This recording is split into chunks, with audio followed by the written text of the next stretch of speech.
India, if you come, people will do like this. They don't want to do that. Any kind of intimacy, even with any physical substance, because you will develop runanubandha.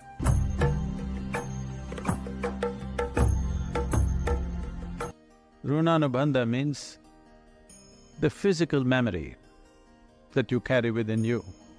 That body has a certain memory. It's not appropriate to say genetic memory. Runanubandha is not like genetic factors being transmitted from parent to child, not on that level. There is a physical memory of remembering where you came from. Not necessarily in terms of tone of your skin, shape of your nose, how you're built, your race, not that. In India, if you come, people will do like this. They don't want to do that. They will love you like this, because you will develop runanubandha. Because the culture is constantly conscious of not building bondage, so the body remembers any kind of intimacy, not only with another physical body, any kind of intimacy, even with any physical substance. Here in the temple, they're doing kleshanashana, the fire wash. Physical memory, beyond a certain point that what you pick up, will cause a certain level of confusion. Confusion, not here, this confusion is a different thing, that is something you have earned. But physical confusion, if the body is confused, it can't come to ease. Most yogis have shower at least twice a day, minimum. Usually it's a dip in the river. Just at least once you dip in flowing water so that you're washed clean. You try this when there is a strong breeze. Just wear something loose and just simply stand there for half an hour, being conscious of this with your eyes closed, both this way and from the back. You get enough breeze flowing over you, you come back into your house and you feel like so much lighter and better. All the sannyasis, all the sadhus and sannyasis always use very fine sieved mud, red earth, to color their clothes. If you wear these clothes, in some way it is a reminder for the body as to where it comes from and where it'll go. So washing runanubandha is… one way of doing it is you have a mud bath. So existentially, when physical memory overlaps upon itself, it will cause a physical level of confusion, which will bring a certain level of discomfort, lack of exuberance, lack of involvement with anything, that you become a veteran when you're living. It's in some way, because of overlapping memory, you become less alive to everything around you.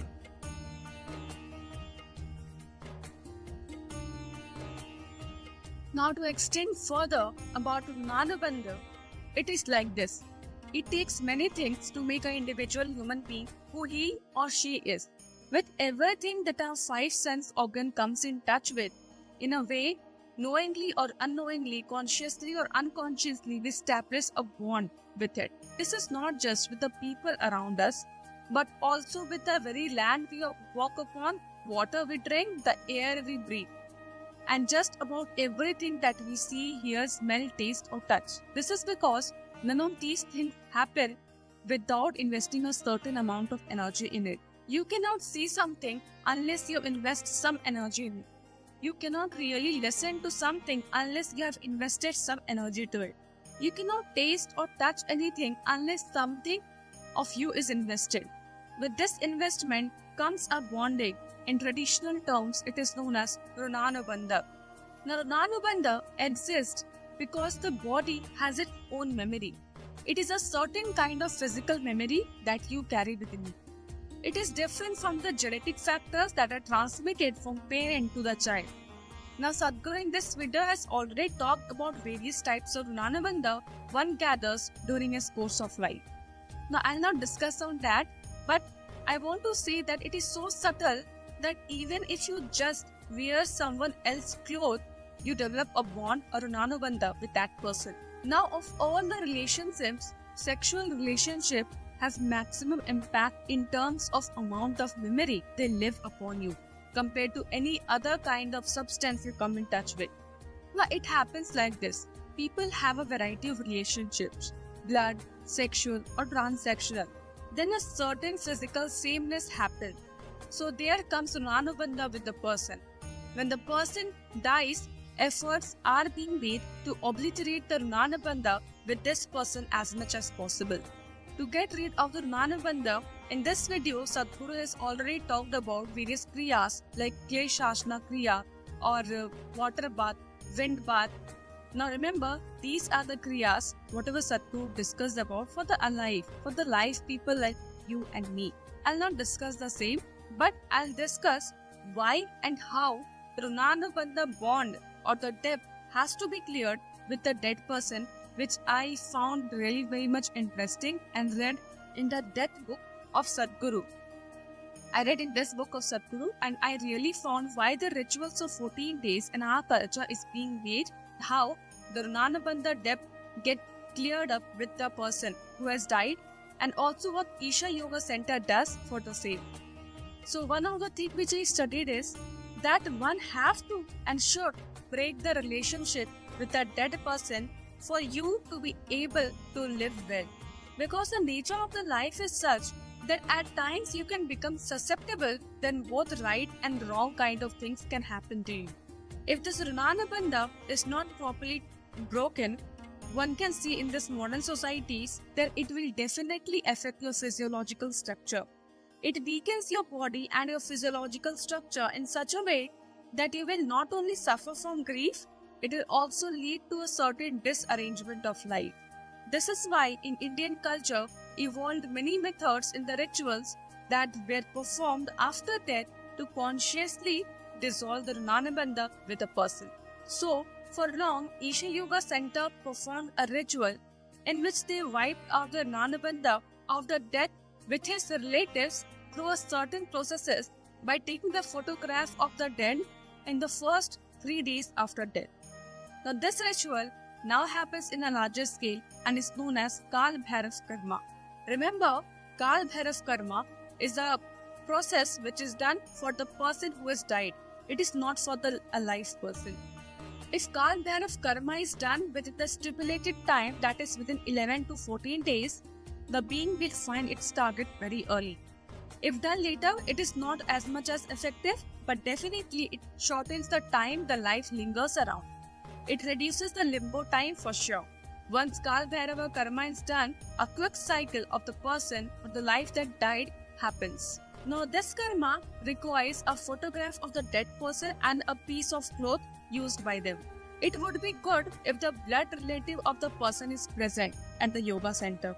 Now for a logical mind, it becomes hard to understand how is it possible that with just a photograph and a piece of cloth, we can assess the person one has died in their journey. So let's discuss about that. Everything that you know in life right now in some way is the imprint of certain kind of memory. It is not just the memory of the conscious mind of remembering someone or something. It goes really beyond. You are in the human form with 2 legs, 2 eyes, 2 hands because of evolutionary memory. In this human form, there are specific manifestations like the color of the skin, the shape of the eyes, the shape of the nose. It is because of genetic memory. Now, even when these things are same or similar, even for the twins, each human being is different from one another, and this is because of karmic memory. There are layers and layers of memories like this. Now, these memories are present not only in the mind and body, but also in the very energy of the person and played around in so many different ways. Let's examine it in a very rudimentary level, which this book talks about. Let us say you walked in the garden, right? So now you bring a sniffer dog. Just by smelling the ground, he will know that which direction or which way he went. They can do this up to 3 or 4 days, sometimes even longer if there has been no disturbance. This is because you leave the puddle of memory when you walk, as our individual scent is a consequence of a unique nature of a complex memory structure. That is why a dog is able to trace it down. So if with just few moments of your contact with the ground, you are leaving puddles of memory for the creator, imagine how much memory you are leaving behind throughout the span of your life. How much memory do you think the clothes that you wear, the place that you sat on, the place that you slept, the objects that you were touched with, and such variety of many other things.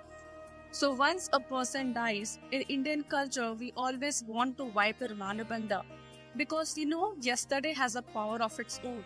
And if you do not liberate yourself from it, yesterday will affect your tomorrow.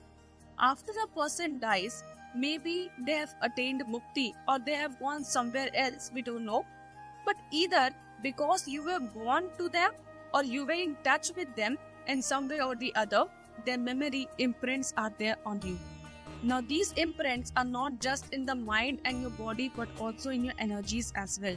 So one important aspect of death ritual is that you almost become free of this. It is very important. Now, becoming free of memory and losing your memory are two different things. If you lose your memory, maybe you'll not remember that person, but it does not mean that you become free of the karmic imprint or nanubandha with that person. This will still start to work within you in so many unconscious ways. Therefore, we want to distance ourselves from this memory. So with these death rituals, you do something to free the departed, but it is also important to free the living. Some distance must happen. If there are too many puddles of strong memory, it will also trouble the dead. So close relatives, particularly if they had a very loving relationship with them, will bother the dead. So once these memories are wiped out, no relationship exists. So for the departed one, we want to shave off as much memory as possible so that their process of liberation becomes smoother, easier, non-tangled up here and there. Now the 14th day after the person has died is an important day while doing the rituals for the dead. This is the day when all the blood relatives of the person just gather together, perform some rituals. On such occasion, in traditional settings, people make certain account of who has come and who has not come, because these are the person who have strong memories or nanubandha with the person who has died. His residual memory should not live on. It must go, dissipate in every possible ways. So everyone who carries a piece is required to be present there. But in today's tradition or condition, everything is just changed. Only one or two people come for KALBHAIRAV KARMA. In such cases, one simple thing that they do is just take a whiff of their memory and put it in a place which is naturally about disentanglement. Normally, they tie it in front of Shiva temple because he is ascetic, always untouched by anything and always smeared in ash. So with KALBHAIRAV Karma, they use a photograph of the dead person and a piece of clothing that was in close contact with the body. Now they do the process to dissolve the memory as much as possible. What is not possible, Shiva will do. So remember, KALBHAIRAV Karma is not a dig and clean process. For most cases, this itself is enough. Around 10 to 15% of the people would need a very strong process to release them. But for about 60 to 70%, it is very easily released with KALBHAIRAV Karma. For another 10 to 15% that is in between, if some residue of that person is placed in a powerful space, it does the job. Now, if a close relative who carries a very strong memory of that person comes and spends time with Dhyana Linga, even if there is no ritual, it will still work for that dead person. This is not because of KALBHAIRAV Karma. This is the nature of that place. Even when we are alive, when we say that the Dhyana Linga will make you meditative, what it means is that it will stop the endless mental diarrhea that goes on in a person. When mental diarrhea stops, it means the memory that is of the rotting kind gets reduced. Now, if there is no food in the stomach, there will be no physical diarrhea. Similarly, if there is no rotting thought in the mind, there will be no mental diarrhea. So Dhyana Linga does not care whether the person is living or dead. All it knows is to separate the grain from the chaff. It wants to separate what is you and what is not you. It does not care whether you have a body or not. So if the relative who carry a very strong memory of the dead person just spend enough time with Dhyana Linga, say 2 or 3 days, around the full moon or the new moon days, it also worked well for the person who has died. Now this is what I read in that book of Sadhguru, and I'm still reading it. I'm still in the process of completing it. And for today's video, hope you found the video meaningful. So if you found the video knowledgeable, do not forget to give it a like, share and subscribe. And yeah, do share it with your friends and family members. Up to next, stay safe, healthy, happy, and namaskaram.